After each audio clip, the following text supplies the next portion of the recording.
Buenas noches. De nuevo, vamos a continuar, pero como siempre vamos a darnos un minutito para poner nuestro nombre en el chat grupal. Mientras tanto, admitimos a los demás compañeros y luego iniciamos en un par de minutos, en un minuto o dos máximo.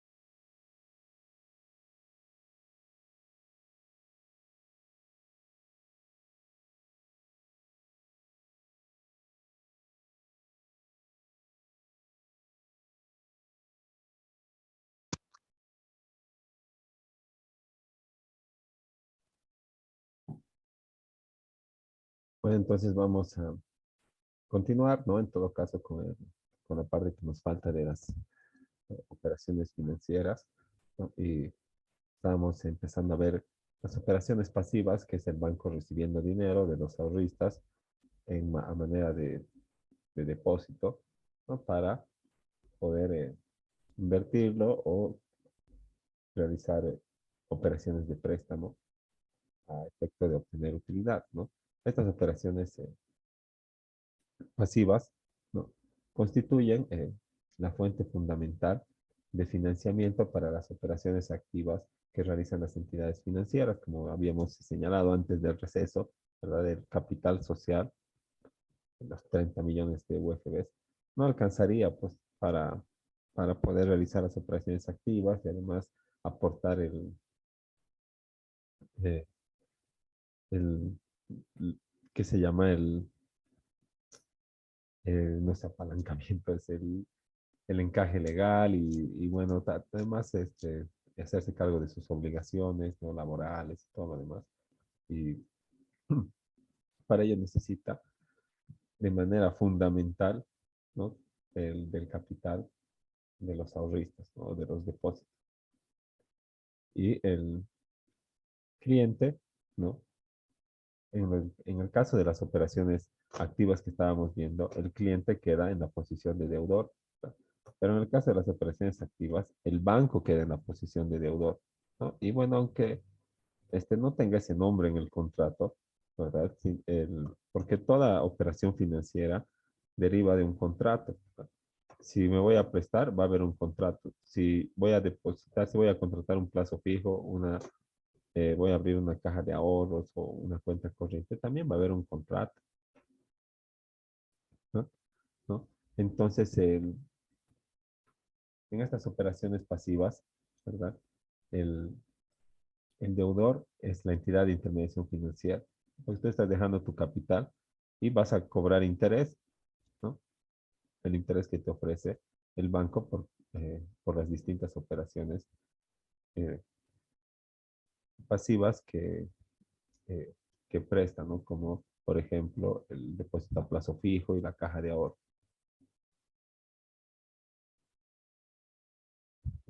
Y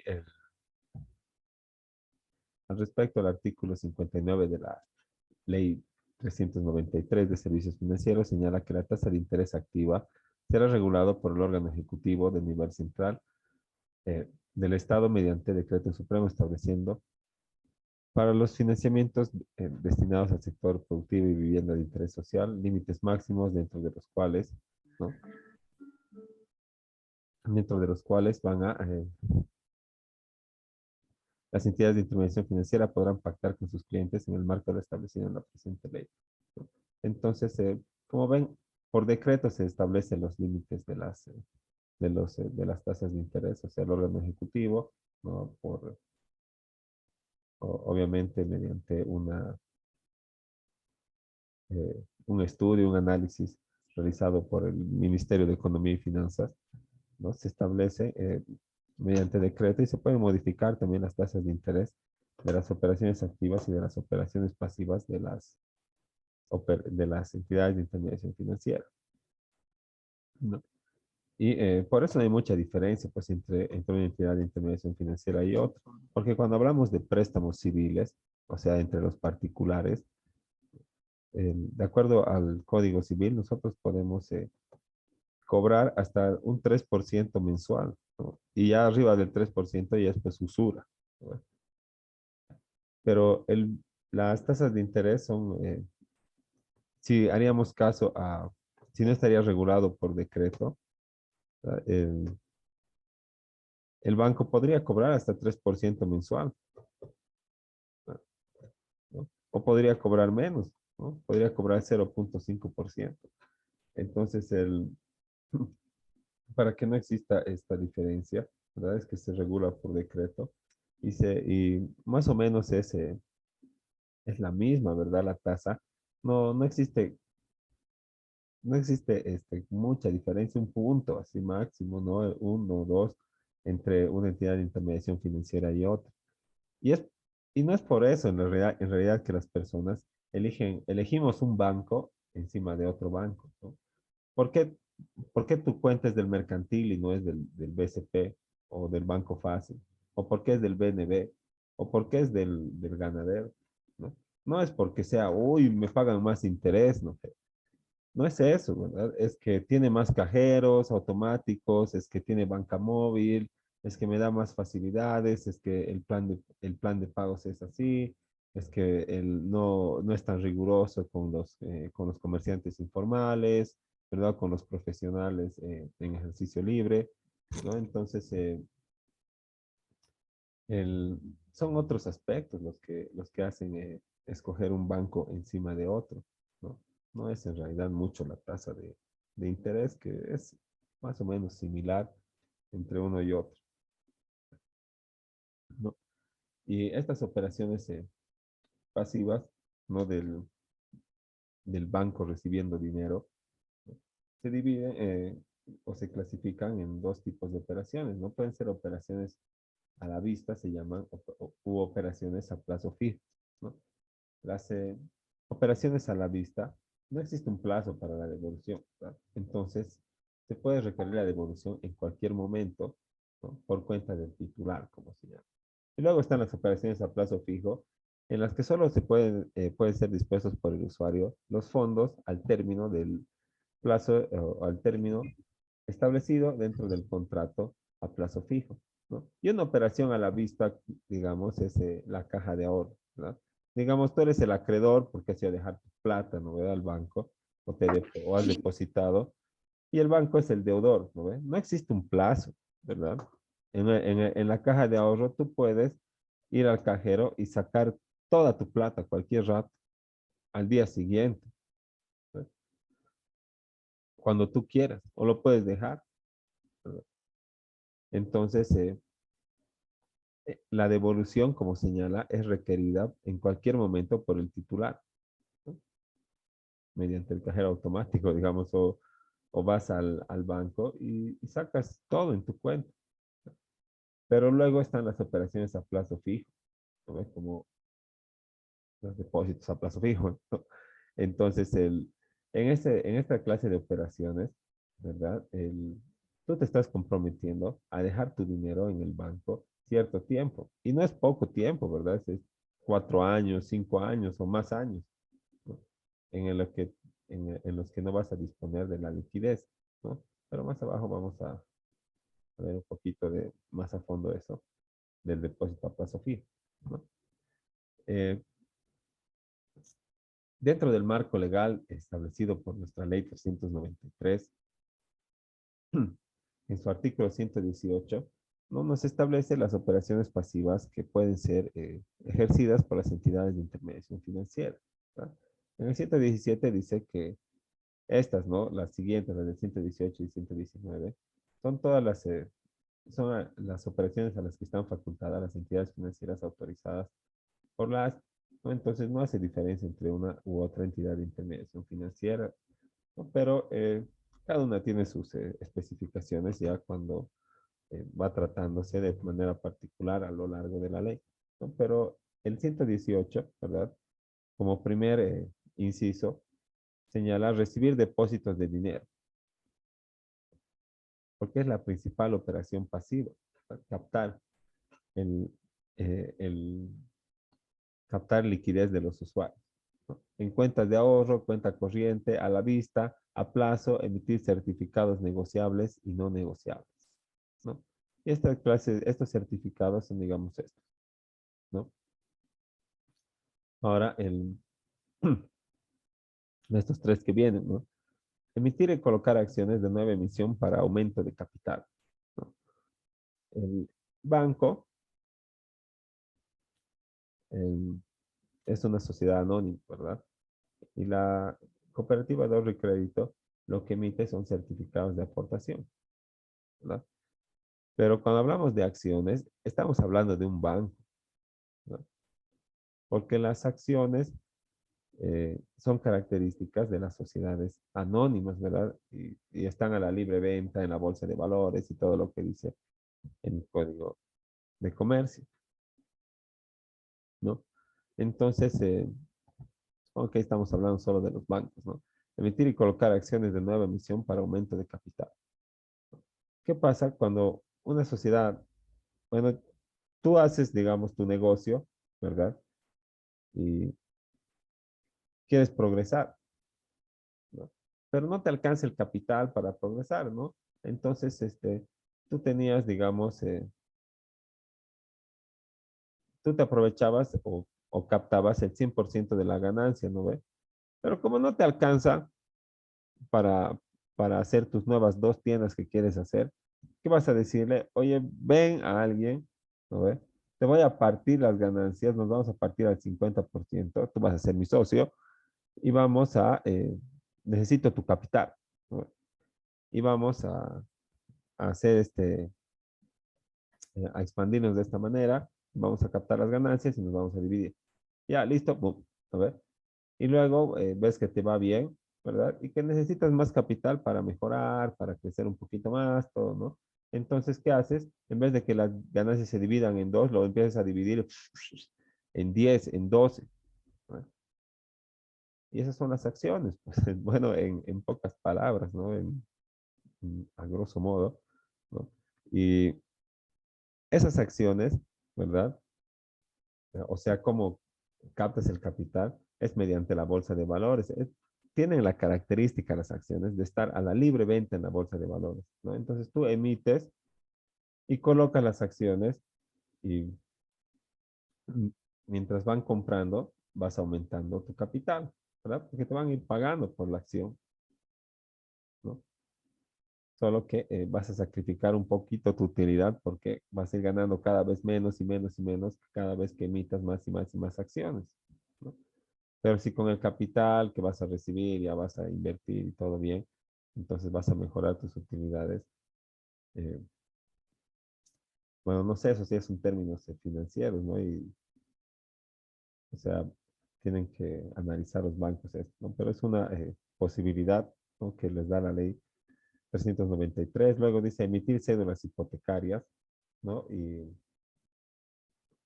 ya las cédulas hipotecarias son otro tipo de título valor, ¿no? Donde el banco, por ejemplo, te vende una cédula hipotecaria. Es como que el banco se preste plata de vos, ¿verdad? Y se llama hipotecaria porque la garantía de que el banco te va a devolver en los términos y el plazo que establece el contrato de la cédula hipotecaria está garantizado por sus operaciones que tienen garantías hipotecarias, ¿no? Por sus acreencias.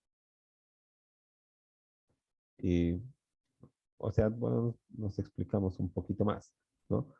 Una garantía hipotecaria, digamos, es un registro, ¿verdad? En el caso de derechos reales, no vamos a usar esto. Creo que este tiene un gravamen, ¿no? En el caso de derechos reales, ¿verdad? Si yo tengo una casa, voy al banco y digo, ya, voy a garantizar, ¿cuánto quieres? Tanto. No, tiene que ser no puede ser con garantía personal, ni hipoteca, ni digamos, prendaria, no tiene que ser ni a sola firma, tiene que ser garantía hipotecaria. ¿Y qué es garantía hipotecaria? Que tú vas a llevar tu folio, tus documentos, ¿verdad? vas a demostrar que eres propietario de un bien sujeto al registro, ya sea una casa, que es lo ideal, ¿verdad? Que tiene su folio real, o de un automóvil que tenga un considerable valor. Y una vagoneta de último modelo, un tractocamión, ¿no? Entonces eso sí vale plata, ¿no? Entonces, ¿qué va a pasar? Antes de que te dé el préstamo el banco, te va a estudiar y todo lo demás, eh, va a ver tu capacidad de pago, te va a aprobar el préstamo, pero antecitos de darte el préstamo, ¿qué va a hacer? Va a constituir una hipoteca. ¿Ah?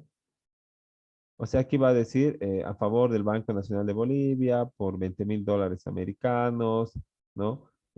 Escritura pública número no sé cuánto de la notaria de fe pública XXX de fecha tantos, ¿no? Entonces, ese asiento, ¿verdad? Esa es la hipoteca. O sea, te presta el banco y ya está.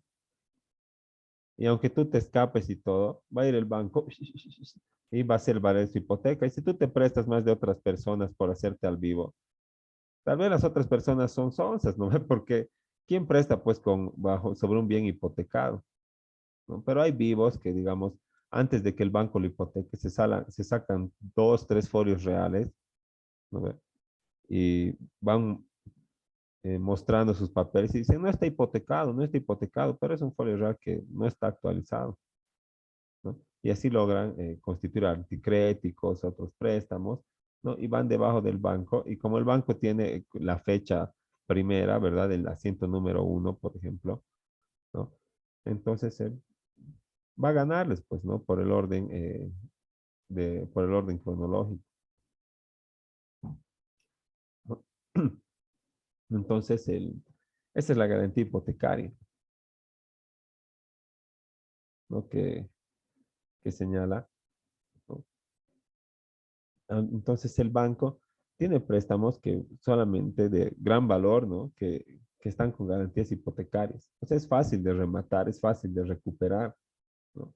Inicias el proceso, se apersona o no, saca sentencia, ¿no? Le sacas la ejecutoria de la sentencia, empiezas las medidas previas al remate, sacas los certificados pertinentes, solicitas se designe martillero, luego el, se, se establezca fecha y hora para la audiencia de primer remate y se te emita una orden para que te expidan en secretaría los edictos para publicar el remate y los rematas porque sabes dónde es, porque tienes la hipoteca, ¿verdad? ¿No? Entonces es de fácil recuperación. Con esa clase de préstamos garantiza el banco el cumplimiento de las cédulas hipotecarias, ¿no? O sea, tú, si eres acreedor de una cédula hipotecaria, cuando el banco cobre, te va a pagar primero a vos, ¿no? Entonces, eso, ¿no? Emitir y colocarse las hipotecarias, valores representativos de deuda, ¿no? Es como, bueno, es similar a estas cédulas hipotecarias, ¿no? Contraer obligaciones subordinadas y, bueno, esas obligaciones eh, derivan de otras deudas, ¿no? Que contrae el banco y también puede prestarse del Banco Central de Bolivia, puede aceptar letras giradas a su nombre o contra sí misma. O sea, una letra es un título valor también, ¿verdad? Que tiene un valor monetario, ¿no? Y esta letra tú la giras a favor de una persona, ¿no? Y cuando la giras a favor de una persona, esta persona tiene el derecho de cobrar o de hacer efectiva la letra de cambio. Entonces tú puedes llevar a las entidades de intermediación financiera estas, estas letras giradas, pero siempre y cuando el vencimiento no exceda de 180 días contados desde la fecha de la aceptación y que provenga de operaciones de comercio internas e externas de bienes o servicios, ¿no? Entonces te pone algunas condiciones, ¿no? Pero en todo caso se refiere a ese título valor, ¿no? Y también puede emitir cheques de viajero. ¿Cuál es la característica de este cheque de viajero? Es una, es un cheque mismo, ¿no? Que, que el banco emite a favor de las personas que van a viajar al extranjero a solicitud de estas personas, ¿verdad? Emite el cheque del viajero para que sea cobrado en el extranjero. Y muchas entidades de intermediación financiera en el extranjero, en todos los países, aceptan estos cheques de viajero. Pero ahí es mucho más seguro porque además tiene pues el nombre del titular, sus generales, el monto, todo. Y solo puede ser cobrado por esa persona de la que está su nombre ahí, ¿no? Entonces, también puede como operación pasiva, ¿no? El emitir estos cheques del viajero y celebrar contratos de compra de moneda extranjera a futuro. Eso, de acuerdo a las operaciones pasivas que están autorizadas por por la normativa conexa al sistema financiero, que es la ley 393. Entonces, pero de todas esas, la más popular es recibir depósitos, ¿verdad? En diferentes tipos y denominaciones de cuentas, ¿no? Eh, Cuenta corriente, la caja de ahorros, y le ponen nombres, ¿verdad? Rendidora, mi socio, o quieren captar DPFs y te dan algunos premios, ¿verdad? De DPF sobre ruedas, ¿no? Eh, bueno, lo que intentan es captar capital, pues, para hacer más operaciones activas, ¿no? Entre las principales operaciones de este tipo están los depósitos a la vista, ¿no? Y los depósitos a la vista no permiten al titular de la cuenta ingresar fondos y disponer de manera efectiva a través de diversos productos como talonarios, cheques, cajeros automáticos, ventanillas, transferencias, pero que al mismo tiempo no genera interés a favor de la persona, ¿no? La cuenta corriente, ¿verdad? Bueno, el, te- en la práctica se genera un interés, pero mucho más bajo, ¿verdad? De, que los otros tipos de cuenta, ¿no? Y es por eso, por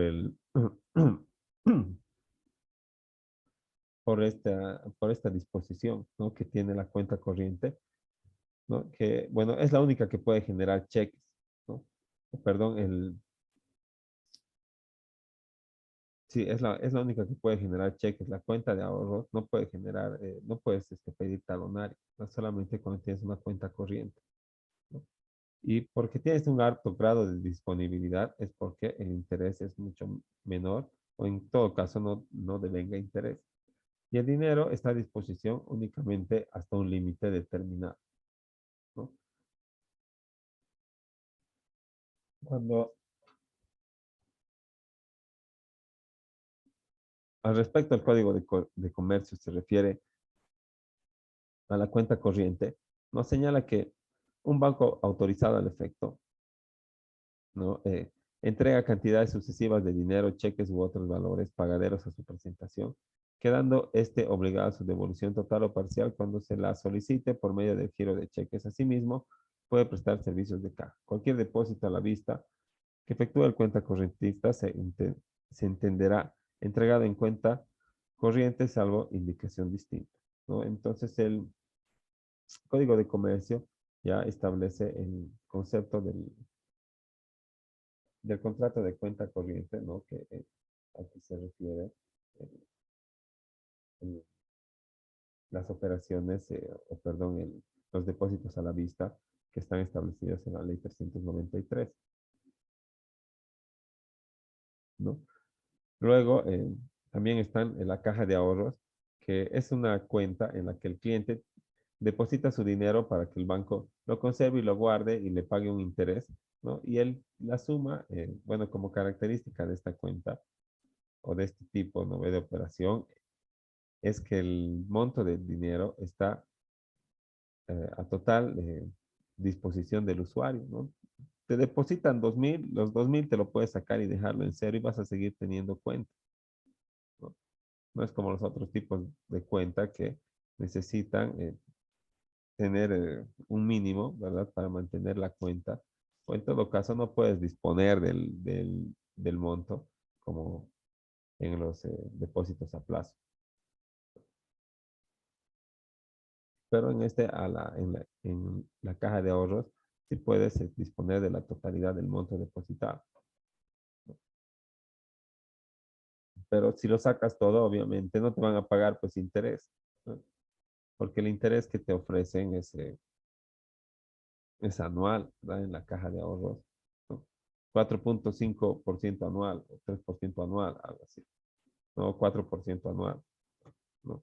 Entonces, para que te paguen interés, tienes que tener pues un monto en, ahí en tu caja de ahorros, ¿no?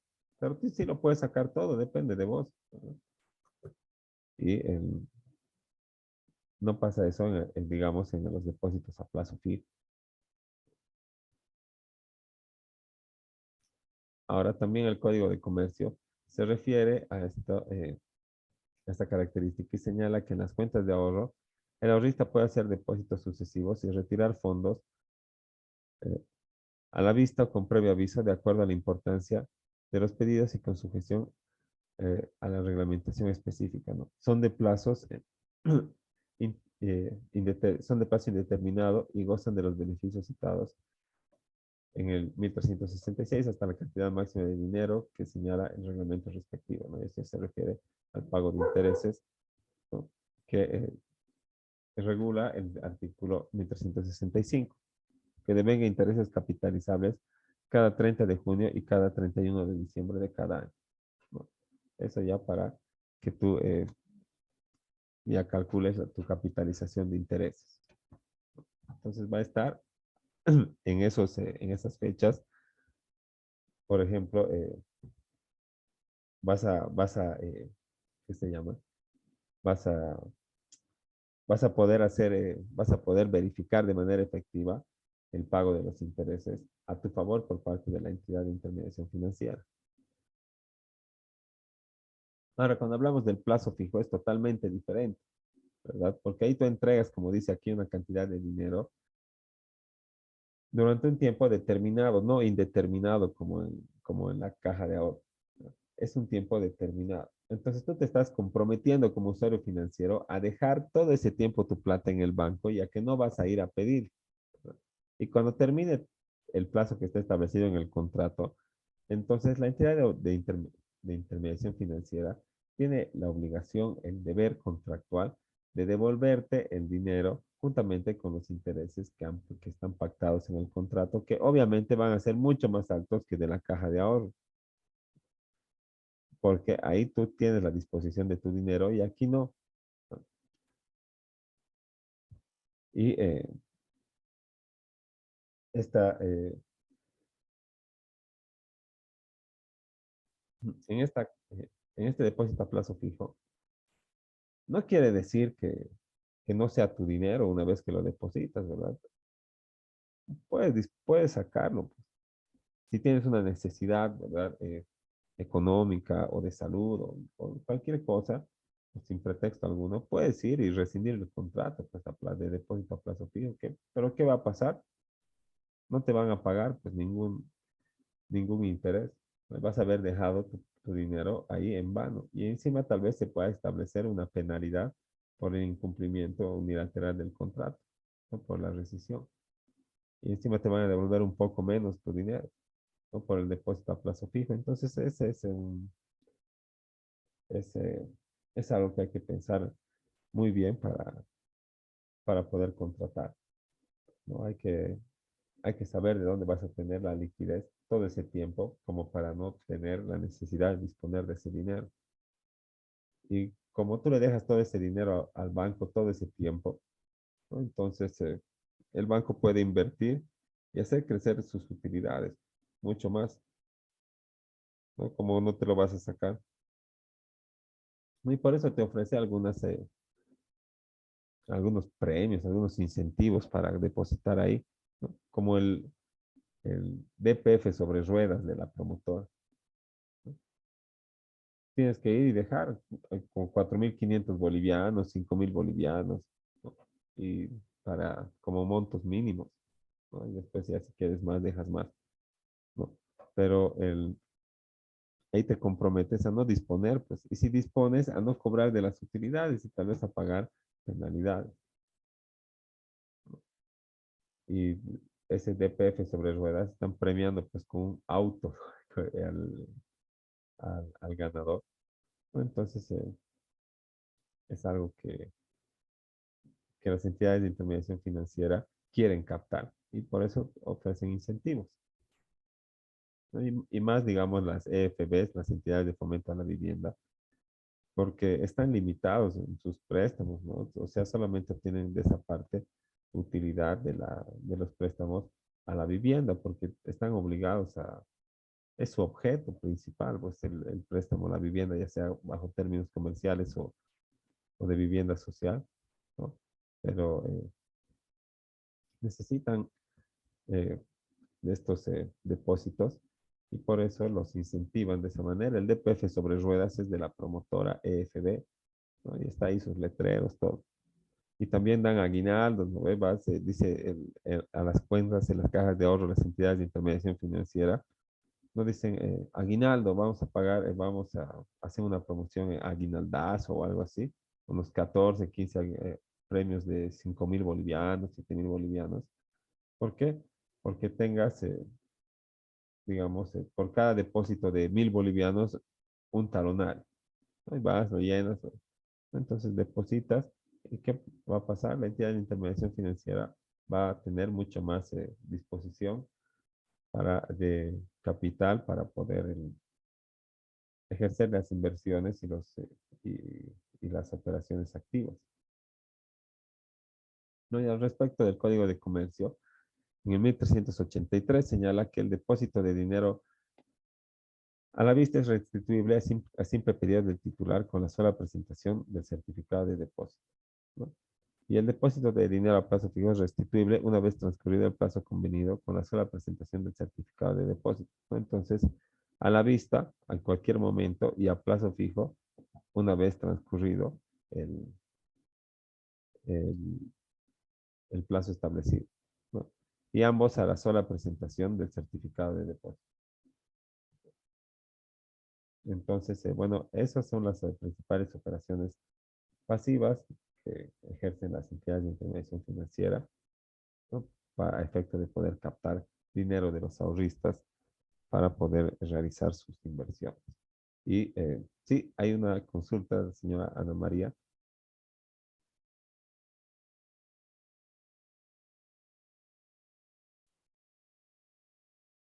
Sí, le escucho, señora Ana María Franco. ¿Tiene alguna consulta?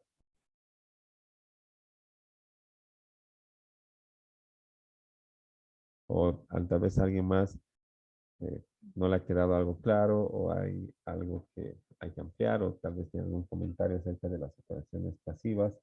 Y estos, que en resumen son contratos también, ¿no? Con las entidades de intermediación financiera.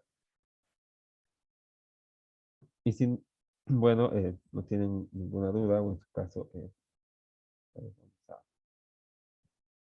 a ver, hasta mientras tienen ahí, la tarea está hasta el día, creo que es sí, es hasta este día viernes, entonces no se olviden presentar, por favor, dentro del plazo para obtener el total de la nota y así ya acumular los puntos de la parte práctica para este parcial y bueno, vamos a quedar ahí.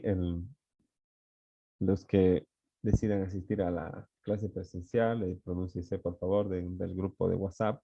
No solamente podemos aceptar 15 o de manera también en un chat privado para que les tomen en cuenta. Y el viernes nos vemos ahí para aquellos que no puedan asistir a la clase presencial. También se van a subir los videos en el plazo máximo de 24 horas eh, para que puedan también acceder al material y no estén atrasados, ¿no? En el avance de la materia ni nada. Y sea, digamos, más regular para todos, ¿no? Y bueno, eso, nos vemos el viernes con aquellos que decidan ir de manera presencial y con los que no, también se suben los videos, cualquier consulta también se absorbe nomás por un grupo de WhatsApp o por cualquier otro medio.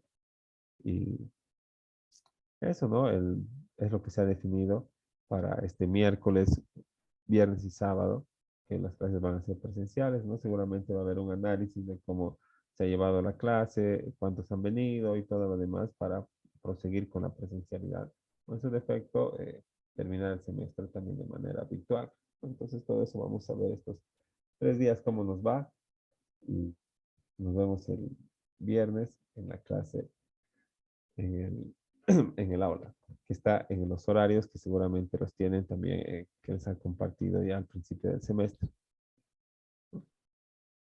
Entonces, que tengan buenas noches y nos vemos el día viernes. No se olviden presentar su tarea también hasta ese día a la medianoche. Buenas noches, doctor. Gracias. Hasta luego, buenas noches.